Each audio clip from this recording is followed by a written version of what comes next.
When you step inside the front door of the building you see there behind me, it's definitely like walking back in time. For the first time in 5 years, the Willette Market is open again for business.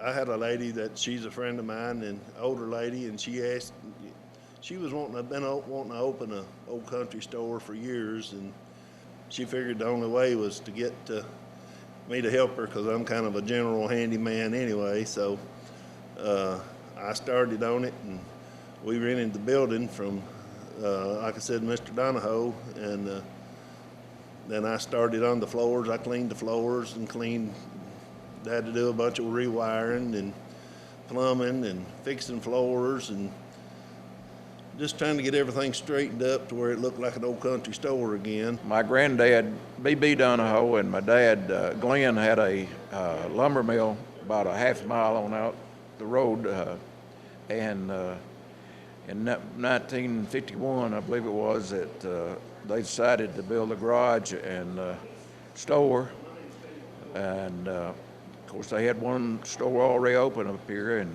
they decided to go ahead and build this one and rent it out, and it's been here ever since 1951, and for the last 4 years it's been sitting empty, and I finally had some people to call me about renting it, and I'd rather have somebody in it. It's sitting empty anyway, so I rented it to them real reasonable, so they could open it up maybe and make a go of it, and they're doing real good so far, and I think the people out here really appreciate it being open, and I think definitely they'll have a good go of it. I think they can keep it going. In 51, this building's got a lot of hardwood in it. All of it's hardwood. It was sawed at the mill out there, and the lumber was.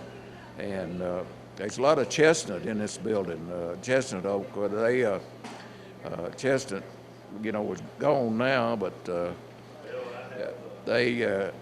walls and the floors, some of it is a chestnut. So it's made well, built well, and all the material came from the local mill here.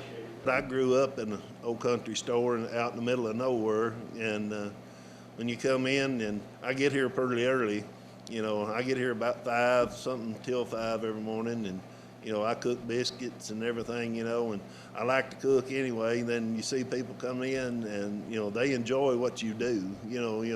They like my breakfast and stuff. I've not had any complaints yet, so it's. So I'm kind of proud of that. It's been a really good first week. They're doing real good on it. I mean, they cleaned it up. It's neat as a pin, and of course, like you can look around, it's all ceiling, floors, walls, all hardwood. So it's well built, and I'm just tickled that we could get somebody to rent it, open it up, and keep it going. As long as we keep a few customers coming in, I'm going to stay open as long as they'll have me. So, I've had several from some of the churches around stopped and wished me luck, and all the neighbors around here have.